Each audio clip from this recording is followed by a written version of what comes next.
அஸ்ஸலாமு அலைக்கும் friends, welcome to my channel.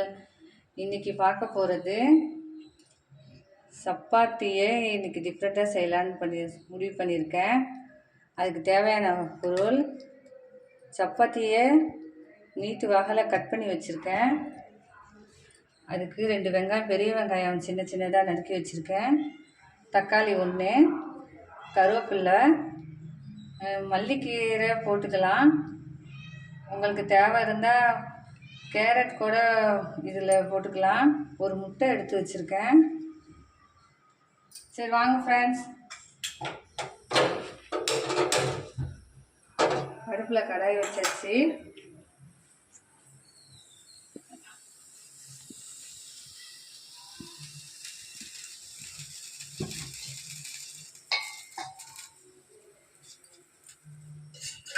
இதுக்கு 4-5 டீஸ்பூன் எண்ணெய் ஊற்றிக்கலாம். இதுக்கு கொஞ்சம் கூடவே எண்ணெய் ஊற்றிக்கோங்க, அப்போ தான் கொஞ்சம் நல்லாயிருக்கும்.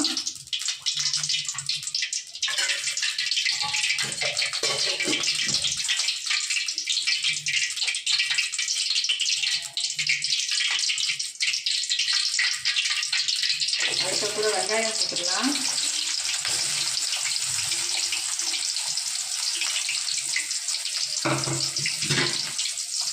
வெங்காயம் கொஞ்சம் நல்லா வதங்கிட்டுருங்க. வெங்காயம் சீக்கிரம் வதங்கணுங்க. கொஞ்சம் உப்பு போட்டுக்குங்க.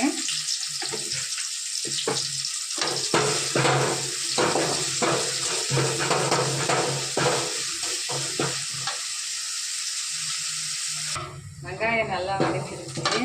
அதுக்கப்புறம் தக்காளி போட்டுக்கலாம், கருவேப்பிலை போட்டுக்கலாம். உங்களுக்கு எது வேண்டாலும் நீங்கள் காய்ச்சி யூஸ் பண்ணிக்கலாம். கேரட்டு, பீன்ஸு, கோஸு எல்லாம் போட்டாலும் கொஞ்சம் டேஸ்ட் நல்லாயிருக்கும்.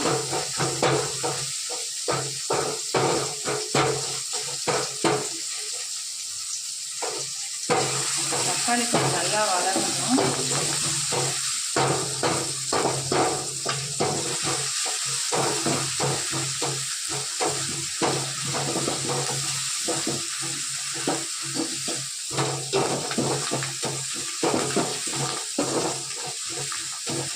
அடுப்பு கொஞ்சம் லோ ஃப்ளேமில் வச்சுக்கோங்க.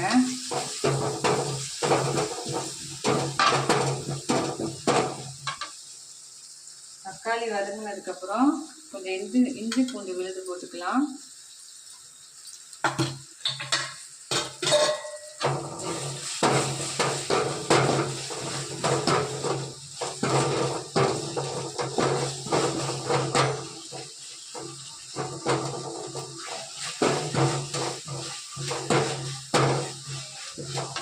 இஞ்சி பூண்டு நல்லா பச்சை ஸ்மெல் போனதுக்கப்புறம்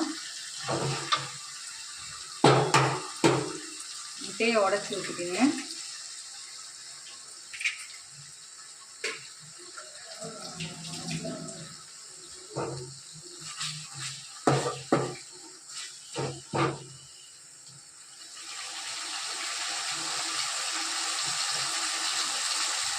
முட்டையை உடச்சி ஊற்றும் போது கொஞ்சம் ஹையில் வச்சுக்கோங்க, அப்போ தான் சீக்கிரம் அது பொரியும்.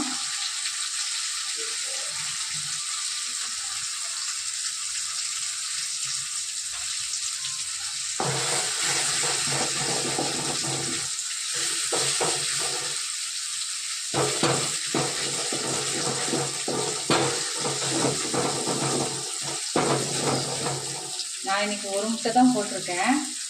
எனக்கு ஒரு 5-6 சப்பாத்தி இருக்குது, அதனால் நான் 1 தான் போட்டிருக்கேன். நீங்கள் முட்டை அப்படி வேணும்னா நீங்கள் 2 கூட போட்டுக்கலாம்.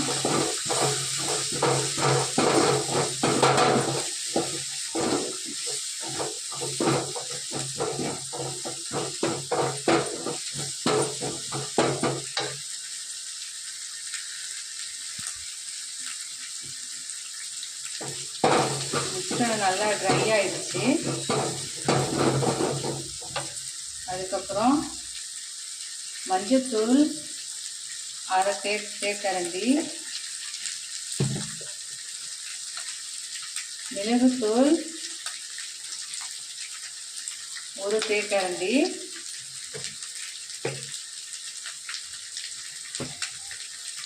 ஜீரகத்தூள் ஒரு தேக்கரண்டி.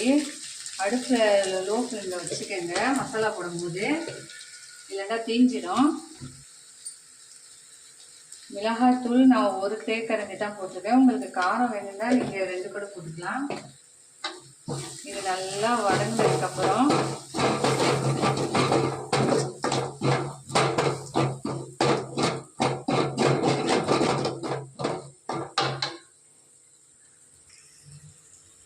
நல்லா வதங்கி வச்சுக்கிறேன். இதுக்கப்புறம் நறுக்கி வச்சிருந்த சப்பாத்தியை கொட்டிக்கலாம். அடுப்பில் லோ ஃப்ளேமில் இருக்கட்டும் ஃப்ரெண்ட்ஸ்.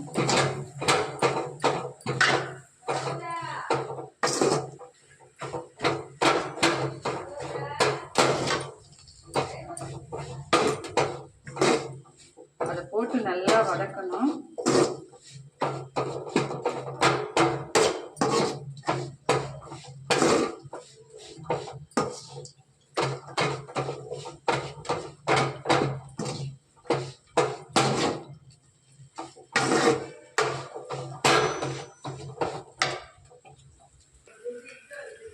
இதுக்கப்புறம் அடுப்பில் லோ ஃப்ளேம்லேயே இருந்துக்கிட்டோம். கொஞ்சம் ஒரு 10 செகண்டு மூடி போட்டுக்கலாம். 10 செகண்டு பார்த்தா நல்லா வரும் ஃப்ரெண்ட்ஸ். இந்த வீடியோ உங்களுக்கு பிடிச்சிருந்தா லைக் பண்ணுங்கள், ஷேர் பண்ணுங்கள், கமெண்ட் பண்ணுங்கள், சப்ஸ்கிரைப் பண்ணி பெல் பட்டனை கிளிக் பண்ணுங்கள் ஃப்ரெண்ட்ஸ். 10 செகண்ட் ஆயிடுச்சு.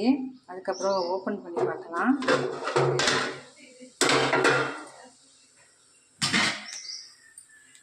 இது கொஞ்சம் நல்லா கிளறி விடுங்க. இது கொஞ்சம் சின்னதாக கூட நீங்கள் நறுக்கிக்கலாம்.